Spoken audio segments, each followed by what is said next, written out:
Welcome into another edition of Life in Basketball, brought to you by Big Red Louie. I'm your host, Jacob Lane, joined alongside tonight my producer and co-host, Alex Stengel.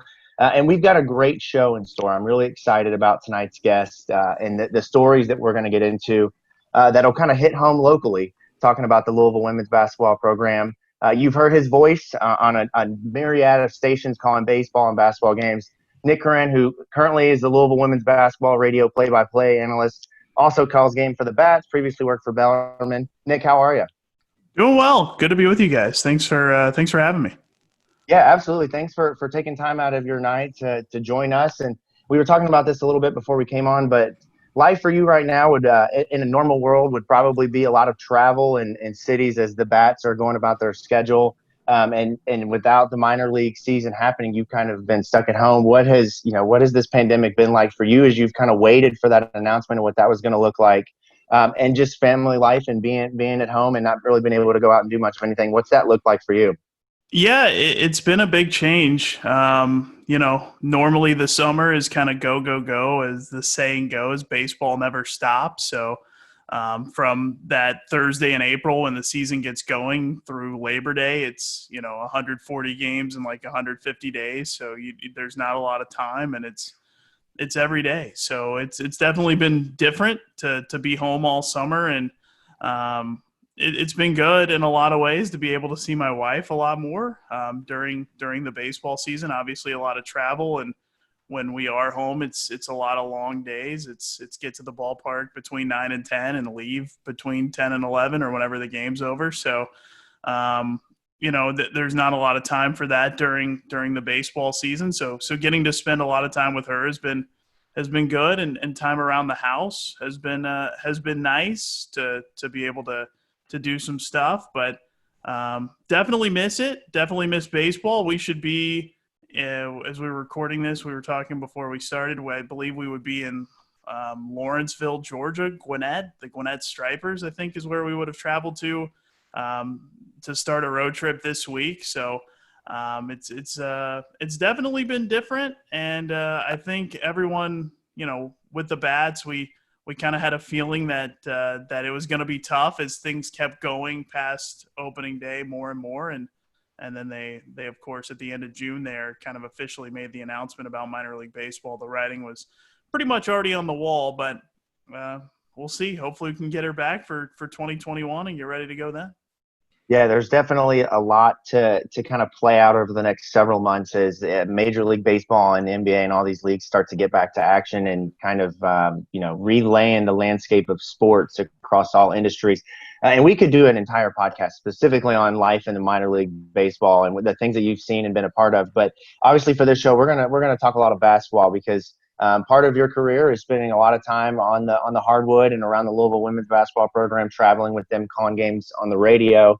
And that's where we're talking tonight. It's just basketball in general and the things that go around the game and just all the different stories from people around one sport. But Nick, I want to start in your childhood. Growing up, basketball, how big of a deal was it to you? Was it a sport that you played? What was kind of your background in the sport in general? Yeah, I've always been a big basketball fan. I mean, I grew up here in Louisville, so that's where you go. That's what you're gravitated towards, I guess, is basketball. So I've always been a huge college basketball fan. Grew up. I played in grade school, but not past that because There we go. it was horrendously bad. So St. Bernard, my career stopped in the 8th grade and then has continued playing recreationally, but not very well. So that's what I played, but grew up watching a lot of Louisville games. That's the Cards were my team growing up. My aunt and uncle were both students when I was really young, and they would take me to games, and I would go sit in the student section with them or stand in the student section, as it were. Like I was a little 3-4-year-old having to stand on the chair because they wouldn't let me sit down because nobody sat down. And if I was going to sit with them, stand with them, I had to stand. So to be able to see, I had to stand on the chair because I couldn't see otherwise because there were a bunch of giants around me. But yeah, went to a lot of games with them, and that's kind of a big part of I think why I fell in love with it, going to Freedom Hall a lot. Then growing as I got a little older, my dad split some season tickets to basketball with a friend of his, and eventually the seats were in 328, the last row of Freedom Hall. So I went to a ton of games in Freedom Hall in the last row in the place, and definitely fell in love with it even more then. You know, it's wild, Alex, before you hop in here, the amount of people that I have met that experience games in the top row of Freedom Hall. I feel like every game I went to, I sat at the very top row. And the best thing about that place is you could still see down, but it was just such a unique view of a basketball game in the basketball court. But I'll forever remember sitting that high in the games and really cherishing that. Not a bad spot in the place. No, and I was just going to basically piggyback on that sentiment is that, I've met so many people that have such really, really unique and cool stories just about going to Freedom Hall, not even the game itself, but just the experience. Because all I remember is going with my grandparents as well. And just like you hit a wall of caramel corn. That's all I remember. It's just hitting a wall of caramel corn after you go up the zigzag ramp. And that was the first thing I always headed to. But speaking of, stopping at grade school, but still loving the sport, because I fully am on board with that, being 5'7" myself. Did you know you were going to get into this at such a young age in terms of a career? Like, was this your go-to, like, hey, I love sports, I want to be an announcer, this is what, my calling was? Yeah, this is it's what I've wanted to do since I was probably 7 or 8 years old. That's awesome. Yeah, I always just I don't know. I listened to Paul a lot growing up, Paul Rogers, and in various ways when we'd go to and from games. And then when I was, working at jobs, and I worked for 5 summers at Kentucky Kingdom, and I remember working like in the fall, the off season for that Louisville Miami game. I guess it would be the Orange Bowl year, football in the mid 2000s. And I just remember, like, I snuck a radio in with me and like ran the headphones up through my back, and it was like a whole elaborate thing so I could like sneak listen to it while we were working. Just something about listening to him on the radio, listening to Jim Kelch do Redbirds games and then Bats games as I was growing up, and Matt Andrews, and I fell in love with it from listening to all those guys. And I decided that's what I wanted to do, and I'm lucky enough that it's worked out. So how did you go about pursuing that career? Because that's a really niche thing where there's not a ton of jobs available out there. Obviously, Nick, I'm sure people have told you growing up that you have a radio voice. So how did you kind of go about, having that part of your career play out? We could do a whole podcast on that. I think it's a lot of interconnected things to help. To help do what I've gotten to do. So I knew this is what I wanted to do. I knew that there were a few when I was choosing a college after high school. I went to Trinity, and I was looking at like Indiana, maybe Syracuse, of course, is like the sports casting mecca. Not terribly affordable for me coming out of high school. Indiana was. I visited, just didn't really fall in love with it. I had a cousin that went to WKU and took me down there one weekend, and it was awesome. So that's where I ended up going, WKU, with an excellent broadcasting program there. And especially my last couple of years was able to take advantage of that and do a whole bunch of stuff there that was really big in preparing me. And then WKU was big in me getting a couple of internships at TV stations in town. I interned one summer, I guess it was 2008, with WLKY and Fred Cowgill in the sports department there. He had good luck with WKU interns before me, and so I was one applying, and he's notorious for hiring like a billion interns every year, so there were like 4 of us that summer anyway. But I think having gone to WKU was huge in me getting that. And then the following summer, Fred, I mean, everyone in the TV sports world in the city gets along very well, but Kent Taylor at Wave, also a former Fred Cowgill intern, Kendrick Haskins at Wave as well. So that kind of helped me get an internship at Wave the next summer. And then, so at Wave, they started doing this thing with all the TV, with a bunch of people basically that worked in TV. They started playing midnight basketball at Bellarmine. Nice. So I got invited to start playing in that game because they were kind of just starting it, and I happened to be interning then, and I guess they felt like it would have been not nice to leave me out. So I got to go play midnight basketball. I met Coach Davenport at Bellarmine one time, a couple times. He would always, for a while, be the one to let all the media members in. They played at midnight because the TV guys like work till 11:30 or whatever, and then get out and then go play basketball at midnight. Um, so you know, it was a great internship with Kendrick and Bob Dominy, who was there too at the time. And then I met Coach D, ironically, like literally just met him. Like I didn't talk to him at all, but met him when he was letting us in the door. But it was my last semester in college, December of 2009, or that's when I graduated. It was December of 2009. That semester, like in October, Kent called me when I was in class at WKU, and I rushed out of class to call him back. And Bellarmine had like their best basketball season in school history in the 2008-2009 season. They made the Sweet 16. They lost to Findlay in what a lot of Bellarmine fans will still call the best game they've ever seen at Findlay in the NCAA tournament. Findlay went on to be the undefeated national champion in 2009. And Bellarmine didn't have a radio broadcast, didn't have their games on the radio. They'd had one in the past, but didn't have one then. And I think a lot of the teams in the GLVC, Bellarmine's conference, that weren't as good as them had radio broadcasts. And I think they wanted to start one, had a sponsor, and needed somebody to do the games. I was, just going to be out of college and willing to work for pretty cheap. So Kent called me and said, "Hey, this is going to be a great opportunity. This is what you want to do. Send this guy your stuff." So I sent my stuff, got called up for an interview that really wasn't that much of an interview. It was more like, you have the job, based off like my college WKU MTSU game I sent. So it was a pretty big leap of faith from them. Coach D and Scott Wiegand, the athletic director there, and got that job and did those games for 7 years. It was incredible. If folks, I know Bellarmine's going Division I now, but if you haven't been to a Bellarmine game, make sure you get out and check it out. I've been to tons, as many as I can, whenever the women aren't playing on the same day or we're not traveling. I try to get out there. But, there was a national championship in 2011, got to call that my second year with them, like a year out of college, which was incredible. Wow.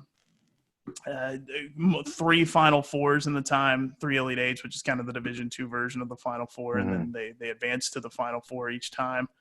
And so it was just amazing. And then to get from there, like in the national championship year, we were on ESPN 680 in town, the radio station. That was the only year we were on 680, but got to meet some people there and started doing some production work for them in 2011. At the end of 2011, their main kind of board op producer left. So I got to take that job and was there a ton in 2012. And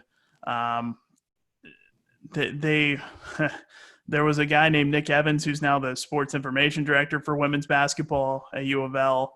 Had a website and wanted to start a radio show, and they just gave him a radio show, which we still laugh about, from 10 to noon on Sundays. They needed somebody to host it with him. So Matt Andrews, Nick was the media relations director for the Bats at the time. Matt Andrews was going to do it, but felt like baseball was going to be too busy, too difficult to do. So Nick was like, "Hey, do you guys at the station have anybody?" And so Jason Anderson, who was at 680 then, now in Kansas City, gave me the chance to like help host that show with Nick. That's how I got to know Nick. And then kind of through Nick and a couple of other things, I had gotten in touch with Matt Andrews for like career advice and stuff, who was the voice of the Bats. In 2012, the Bats went 51-93. It was the worst season in franchise history. Matt had done every game himself or thereabout for 3 years after Jim Kelch had left after the 2009 season to go to the Reds. And I think Matt was pretty worn down after having to call like every inning of a 93-loss year. So he wanted some help for home games. So he asked me if I would want to do it. It would be like an internship. So no guarantee of a job, sales, doing the broadcasting and also some media relations stuff as well. So I decided to do that, working with Matt. 2013 was my first year with the Bats, and they didn't have a job for me after 13. So I went back as an intern again in 14. Did basically the same thing minus the media relations, broadcasting, and sales. And then after that season, they had a full-time job. So I was able to be full-time after that. And then Matt left in the middle of the 2016 season to go to Ohio State, which is his alma mater. That's the area where he's from. It made a lot of sense, was an excellent job to be able to do all the things he's doing there.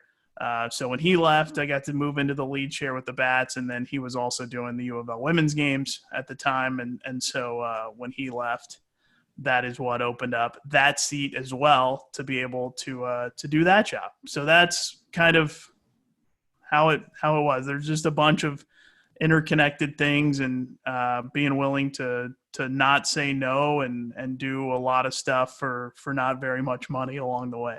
That definitely helps too. Jacob, what you don't know about WKU is that if you pick the right major, such as communications, you can stay around the bottom of the hill, and then you don't have to walk to the very top like you do in other marketing degrees or sales or anything else that you might pick, just from my personal experience on the hill as well. So I definitely probably picked the wrong one, because the media, especially the mass media at WKU, Nick's right, it's phenomenal. I mean, they've invested so much money in that, and go Tops. And Nick, he has been waiting to talk about Western Kentucky on this podcast for so 2 years now. For this 2 years, you just made your, his day. Bring it on. This is the time. Yeah, I lived in PFT for my sophomore year down there, the big 14-story dorm building. If people aren't as familiar with the campus, but it was very convenient to get to the mass media. That's the only thing you could really say for it. Wasn't great otherwise, but it they've come a long way since I left there. They won like a contest to get the whole studio revamped. That was a year or two after my class had graduated. Boy, they're doing some big things down there now. Was awesome when I was there. It's gotten even better, it seems. Right. And going back, just following your story, which, by the way, that hell of a story, especially. It really is. It really is. I love how it just essentially starts with like midnight basketball games between like media guys. I'm just picturing, like a Ron Burgundy almost, and his crew playing pickup ball, if you will, just in full-on suits, because I can't picture like Ken Taylor and any of those guys. Other than suits, so. I've got scouting reports on a lot of current or fairly recently past local sports and local media members in general, if you need them. Are there any hoopers now? Is there somebody who's producing the news or out on the radio and then going and hooping at night and getting buckets out there? I don't know what the deal is now with everybody. It's been a while since we played. It did continue for many years, though. Like broadcasting games with Bellarmine, we were still doing it. Awesome. Like Adam Lefko played. He broke his wrist one time. He's gone on to be a huge Bleacher Report star. What a story you have right there. Like he had a wrist. He broke his wrist during one of the sessions of Midnight Basketball. Like he was wearing a cast on his sports cast for a long time, and I think he told the story on the air. We were like, yeah, he broke that playing basketball at Bellarmine at midnight. Like Kent Taylor can shoot, good shooter, very good shooter, especially if I was guarding him. It was going in every time over me. But yeah, it was so much fun. It was awesome for me because I was, not to try to make a lot of those guys sound old, but like I watched those guys on TV growing up and being able to play with a lot of those guys. It was really neat. And then, some of the guys that had recently come to town, like Kent Spencer, he can he can ball. Awesome. So right. if you're watching HAS, he might be like the top. I don't know everybody nowadays, but I know Kent probably was the top like sportscaster baller back several years ago. Now, This there is we the go. conversation I didn't know I needed. There you go. Yeah. Local Yeah. sportscast analysis for pickup ball. Yeah. That's awesome. But I will say, going into more of your role with basketball, right? Because I read your article from 2016, or actually an article about you in 2016, relating to just a day in the life of what you did with the Louisville Bats announcing and how long it actually was in terms of a process, right? Like you got there hours and hours and hours prior, and you did everything from ticket sales to interviews, you name it, you were the guy around the ballpark, and then you stayed even hours afterwards. So it was a really interesting article to read from that perspective of a day in the life of you. But how would you compare that with a day in the life of doing that with an elite D1 basketball team such as Louisville? Yeah, it's different. Basketball and baseball are kind of different sports to broadcast anyway, because baseball, you have all the time in the world. You have time to tell stories. You have time to, if something pops in your mind, you have time to just look it up right there. As long as you kind of. I will go on record and say I want Sean Moth as my forever Siri GPS on my phone. I could listen to that man talk for hours when it comes to baseball broadcasting. In terms Agreed. of like he's bar none. I'm so glad Louisville has him because he, like you just mentioned, if it's a boring baseball game, you would never know it. Right. I mean, he's an encyclopedia of knowledge. I think recalls a lot of stuff off the top of his head that I can't do. So you can hear me like clicking away on the computer and stuff, trying to look something up in the middle of it. Media guides, you can thumb through all that stuff, game notes, literally while you're like on the air. Something comes to mind and you can look it up. Basketball is different because you can't do that. It's more about just keeping up with what's going on. Right. And so you have to have a lot more stuff prepared before. And so that's the difference. I mean, there's a lot of preparation in baseball too, but it's more of a routine. You do it every day. You do it while you're there at the ballpark. A lot of the basketball prep happens, in the days leading up to a game. And so that's how it's different. And obviously with me, I'm not a full-time employee of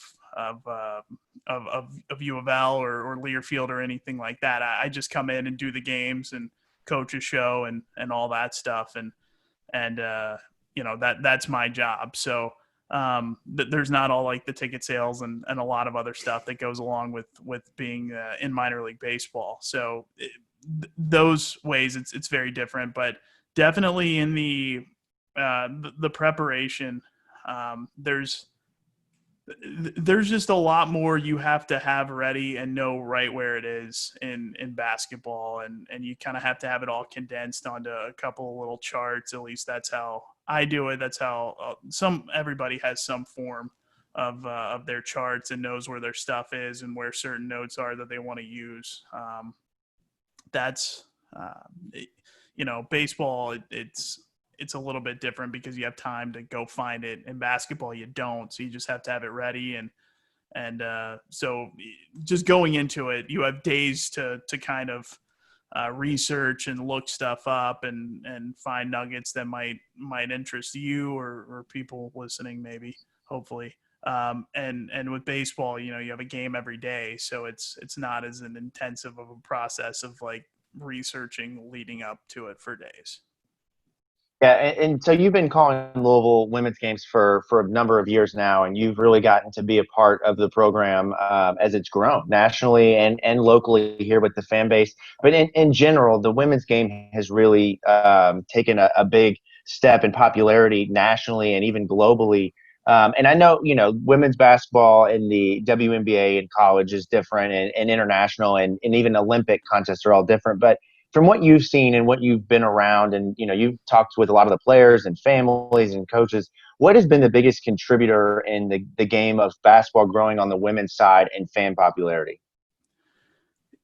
I think it's it's kind of with anything. It's exposure, and I think there's more games televised now than there've ever been, which is a huge thing. You can turn on ESPN and watch, or CBS Sports Network or whatever, and watch a lot of women's basketball games, which I think is a big thing.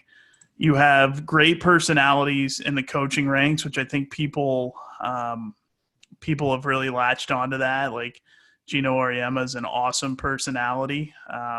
He's entertaining in press conferences. Obviously, Jeff Walz is that as well. There's just a lot of personalities, which I think is a big thing. I also think that the talent is starting to be more dispersed amongst more teams, which is helping. It's still a relatively young game at the college level, going back to the 80s, whereas men's college basketball, goes back to like the 30s and 40s. So in terms of having like an organized NCAA tournament and that sort of thing. So I think, it's still relatively young, and the talent disbursement is still happening, but it's getting more rapid. You had Sabrina Ionescu at Oregon, who was like the star of the game over the past year or two.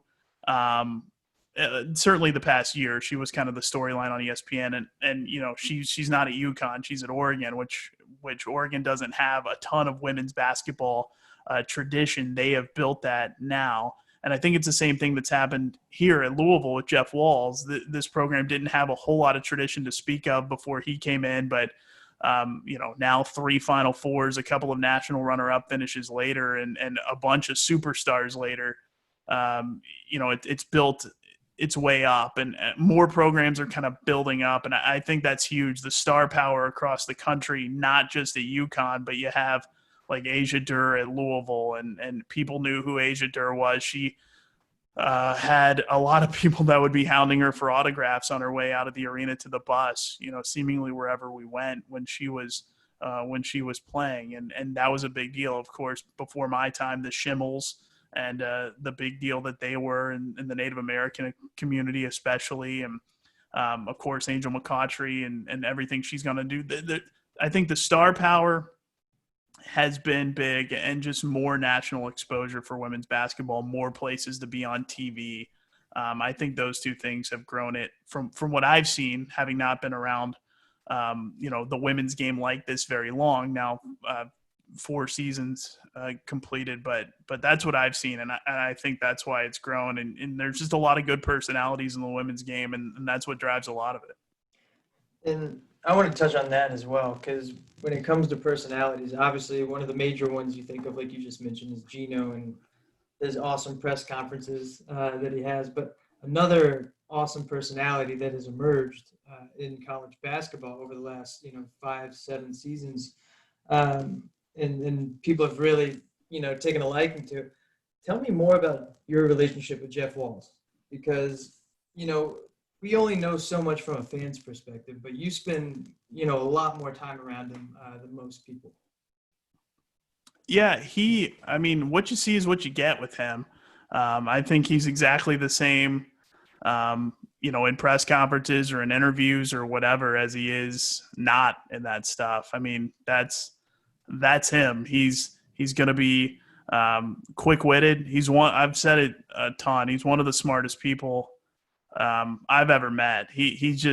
I think in-game strategy comes really natural to him, and he's able to think on his feet so well, and that obviously is a skill that transfers into just everyday conversation, because he says some of the funniest stuff, I think, ever.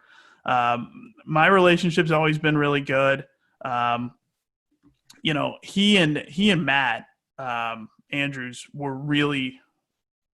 became really good friends over the course of Matt's time with the team. Like, I've heard stories. Jeff used to live downtown and would stop by the ballpark and enjoy like the media spread to visit Matt in the booth over the summer a lot of times during baseball season. So pretty cool stuff. And it was, kind of a blow for everyone when he left. So certainly big shoes to fill. And our relationship's probably not like that, but I think we get along very well. He loves to give me a bunch of crap, as he does everybody. I've listened to a couple radio shows. Yeah, the radio show. I'm a great punching bag up there, which is good. As are some of the questioners as well. But again, he's not going to pull any punches. That's who he is, and it's awesome. I think he's just a one of a kind person. He's awesome. He's awesome to be around. It's just awesome to hear his basketball knowledge when he's talking before the game. We don't get to hear as much in game because at home, because we're kind of on the opposite side because of the way the setup is with them being on the opposite bench. But I'm blown away with how quickly he's able to think on his feet. And I think that's I think that's probably the skill that has him and has this program where it is, the adjustments he's able to make on the fly during games, and then using that same sort of characteristic to be entertaining before and after games. You can't undervalue that. And I think he is all those things. He's just, he's one of a kind, and it's been fun to watch. Yeah, he really has, and I feel like with a lot of Louisville's coaches, you see how their personalities match not only the university but the city, and that's why I think the fans here have really taken a liking to him. And Louisville has grown, as like I said, as a program in terms of where they've gone nationally and the exposure that they've gotten. And you've been along for that ride. You've gotten to go to a Final Four now, a couple of Elite Eights. You've been through what I would imagine that you can tell stories about to your grandkids and great grandkids about the pandemic and the tournament being canceled right in the middle of it. But as an announcer, what's it like for you to just, every night you get to watch basketball and you get to call games? That's your career. Like, what kind of feeling and just kind of pride does that give you in terms of being able to do that and be around that sport? Yeah, it's a lot. It's like I said, it's kind of been my favorite sport, college basketball, ever since I was little. So it's really the only thing I've ever wanted to do was broadcast games and broadcast college basketball games, and to get to do that, it is amazing. Just look around a lot and traveling around the ACC when you're in Cameron Indoor Stadium or John Paul Jones Arena in Virginia or wherever, and just say, wow, this is what I get to do. This is awesome. It's a lot of fun. I don't know what I would be doing if not that. I'm not as bright as Jeff Walls, nor as skilled in many ways. So I would be in trouble if I had to try to do anything else, I think. So I'm very lucky. It's a heck of a ride. And just what Nick and I, who have referenced Nick Evans, who's, as I mentioned, the sports information director for women's basketball. So he travels to all the games as well. We're roommates on the road. And we just talk about, he came from working at Morehead State and traveling with them, being the head sports info guy there. And we still talk about how it's been the last 3 or 4 years. We take charter flights almost everywhere. And it's just goodness gracious. We just look around and think, gosh, this is amazing. Taking charter flights, with the Bats, we play the Durham Bulls. So it's a good kind of comparison. We could play in Durham for a 5:00 game and have to bus back that night home and get back at 6 a.m. the next morning. Whereas with the women's basketball team, we have a 2:00 game in Durham against Duke, and we've landed back in Louisville by 5:30 or 6. And I think that's one aspect of it that never ceases to completely just boggle my mind that's what we get to do. It's pretty amazing. It's a pretty awesome ride. So in your mind, what makes a great radio voice? Are there criterias, or is it more so just a higher calling, like you said? You just woke up and by 7 years old, you were like, I know this is what I want to do regardless. Yeah, I think there's a couple of ways of looking at that. There's some guys who are really naturally gifted with their actual voices. I hate the sound of my own voice. Same. Same. Yeah, it's just awkward to listen to yourself back. I've always felt that way.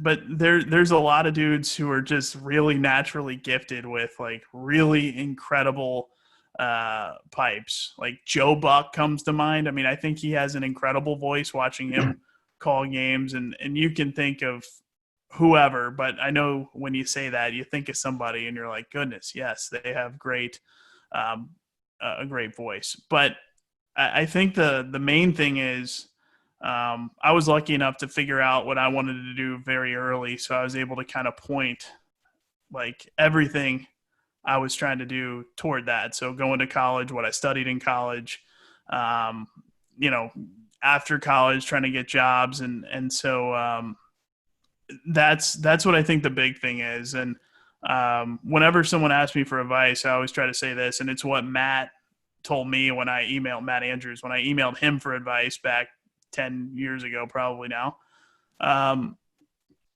There's always, I think his almost verbatim line in the email, and it's always stuck with me, is there's always going to be people that have a better voice, better pipes, as he put it. But don't let anyone outwork you. And I think that's something that he really internalized and learned a lot from Jim Kelch. And I think that's something that I've tried to do. I was lucky enough to know what I wanted to do, but there's a lot of long hours, and you don't do it for the pay. You do it because you love it. That go into this, and a lot of things behind the scenes that people don't see that you work on well into the night, and no one knows.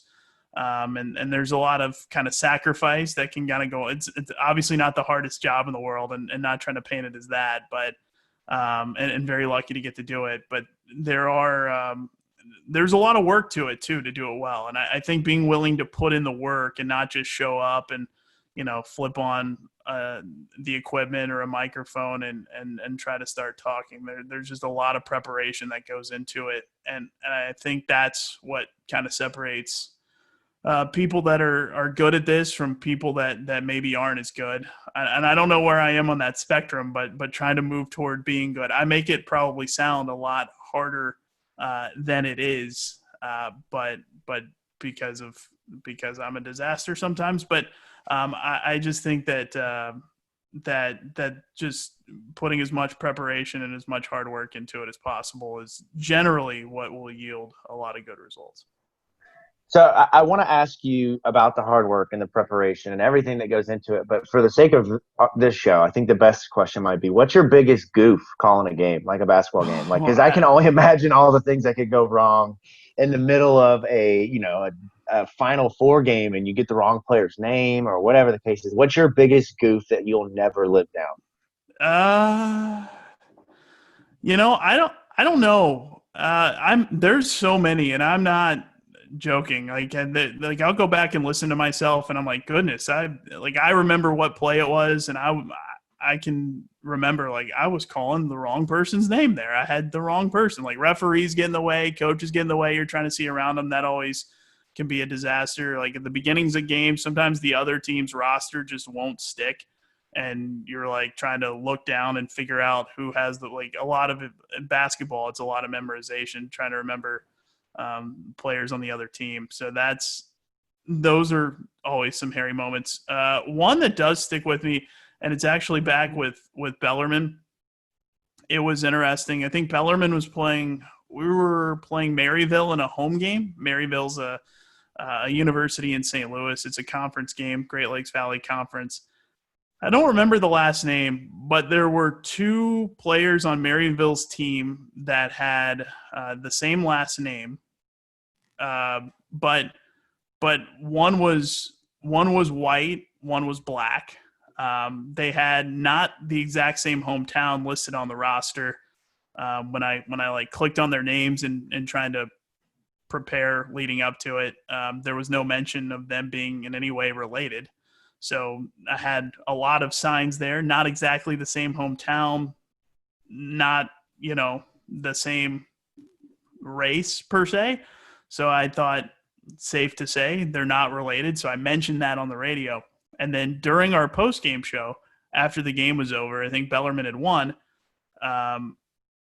apparently they were brothers, and their dad was there, and I guess people not at the game had been listening to me call it back in the St. Louis area, and he came up to Mark Bogg and I, broadcast partner with Bellerman, and while we were like in the middle of a post game show, and he was like starting to talk, and so I like took the headset off for a second. There was probably like a 10-second pause on the air, and he was explaining to me that they are in fact brothers. So that one was pretty up there. Like, oh, Breaking sorry. news. Like, yeah, We have something to report.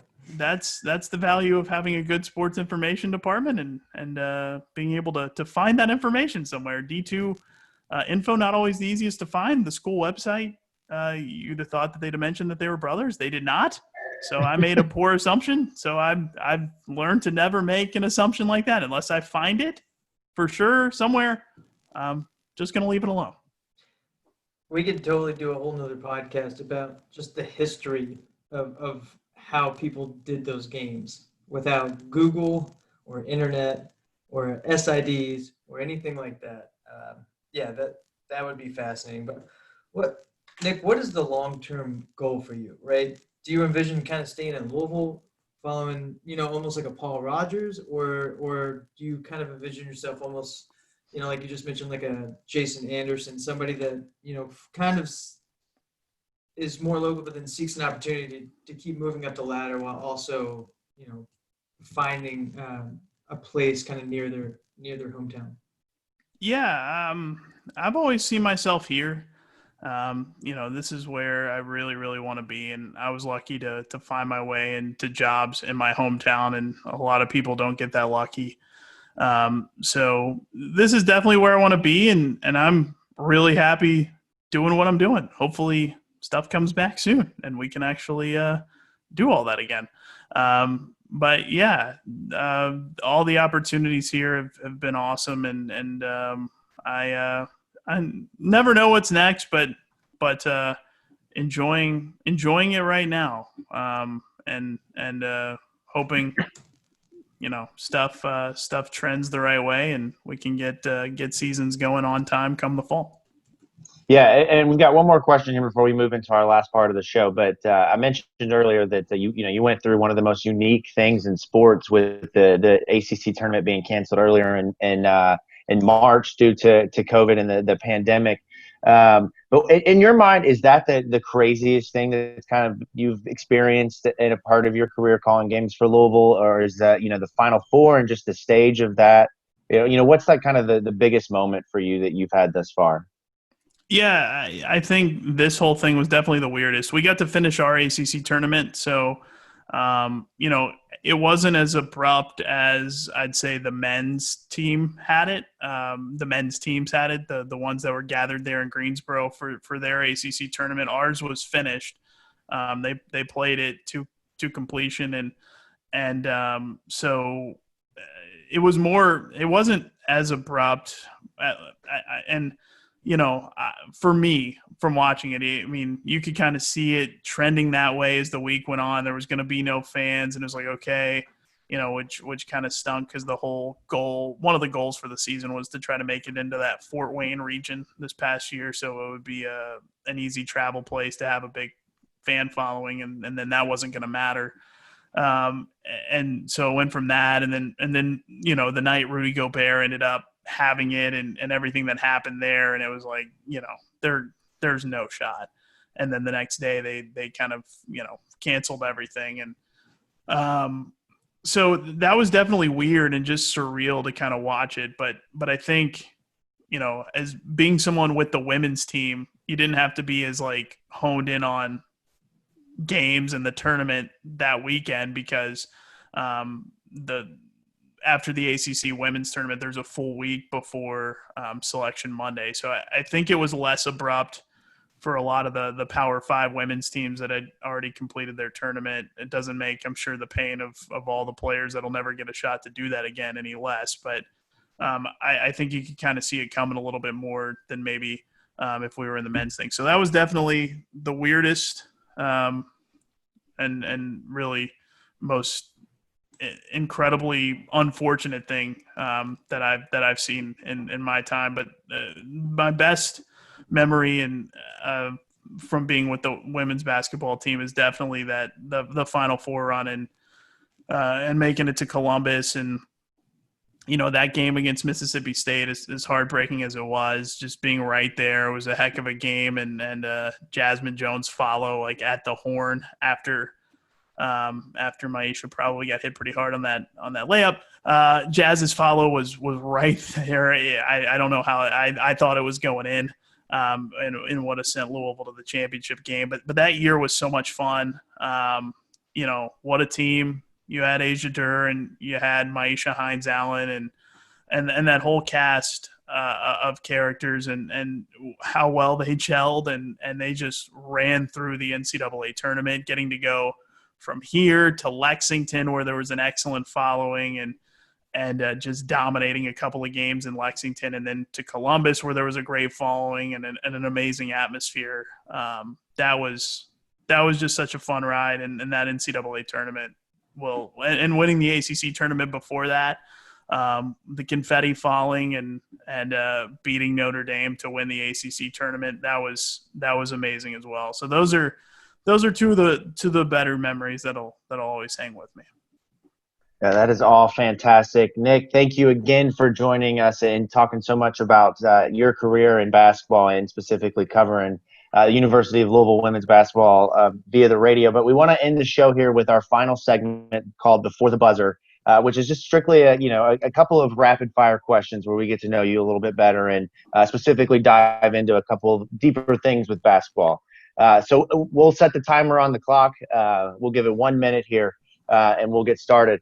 Nick, tell us your favorite basketball analyst tagline. There's a lot of good ones out there. Mike Breen's Bang is my favorite by far. But what is your favorite tagline that you've heard? It's Onions from Bill Raftery. Wow, that's a great one. All right, next question. Favorite arena you've ever called a game in? I'm going to exclude the KFC Yum Center, and I'm going to say John Paul Jones Arena in Charlottesville, Virginia. It's really nice. Who is your favorite sports play-by-play announcer? Locally, Paul Rogers. Nationally, Joe Buck. Nice. The most talented player, regardless of sport, you've seen in person?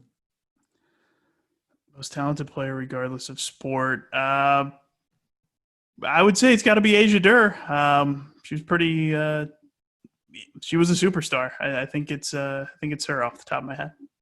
All right, this is my favorite, and this will probably close us out. Your favorite baseball promotional evening idea that you have seen in minor league baseball? I know it's a little bit off the basketball path here, but there's got to be something good. Yeah. Okay. Let's see. There are a lot that seem to kind of get recycled. I'm completely stalling because I know there's probably one that should just completely stand out. I'm completely failing here. There should be. I mean, there's places that do appearances. There should be one that's just money. But I think we were in Gwinnett one year. They did like I don't remember why they brought in like a helicopter and dumped a bunch of candy on the field. It wasn't Easter. I don't really remember why, but that was pretty wild. There was just a bunch of kids running out to pick up candy in the outfield. So that one's definitely out there. Do you need a reason for that, honestly? I doesn't happen. No, you don't. It's candy. It's great. Lehigh Valley, we weren't there for it, but like when LeBron James was making his decision about where he was going to move on to from Miami, and they were trying to get him, they did like a LeBron night. We weren't there for it, but it was like, hey, LeBron, come here night, which I think was pretty funny. And then one other one, we weren't there for it, but Buffalo did. I forgot what they called it, but it was like a Tom Brady hate night. Nice. Which I thought that is so good. Yeah, I'm actually a big Tom Brady and Patriots fan, but they did a whole and we weren't there for it, but they did this whole hate Tom Brady thing, which I thought was pretty hilarious. So, and one more that stands out, Lehigh Valley. This is the ultimate one. This isn't really a promotion, but they opened their ballpark, and I guess they didn't open it. It had been around, but they installed, and it's really disgusting too, but they installed urinals in the men's restroom, and they were like game. It was like a video game, and you had to like guide things to. It was. It made some news. It wasn't like a single one-off promotion, but it was one of the most minor league baseball things ever, I think, to turn the urinals into like a marketing idea. Here's the one that I thought you'd go to. Let me put you back in a time machine here. July 17th, 2015. I don't know if that date rings a bell for you, but that is when the Louisville Bats hosted Star Wars Night and wore Star Wars jerseys, which I'm looking at here online for the first time. I don't remember this, but some of the jerseys, I mean, they're incredible. Absolutely incredible. Yeah, we've done like an annual Star Wars night since I've been around, at least. And so there's a lot of good Star Wars jerseys. We've done a Star Trek night, which was awesome. I'm more of a Star Trek guy than a Star Wars guy, so I was pumped about the Star Trek night. It didn't really take off. We only did it once. There's a lot of cool stuff that we've done. We did a Sandlot night a couple of years ago. The last 2 years, but the first one was a couple of years ago, and won that night on a walk-off, which was really cool. There's been some good ones. I'll probably, when we finish, think of one that I should have gone to immediately. That's perfect, but I don't know why. Exactly. It always happens like that. Yeah. But again, Nick, thank you so much for your time. It's been a great time getting to talk to you about your life in basketball. You guys can continue to catch Nick on the call for the Louisville women's basketball team and the Louisville Bats whenever sports get back underway here in the city of Louisville. Nick, hope all is well and that you stay safe during the pandemic, man. Yeah, you too, guys. Appreciate you having me. It was fun. Yeah, absolutely. Thank you.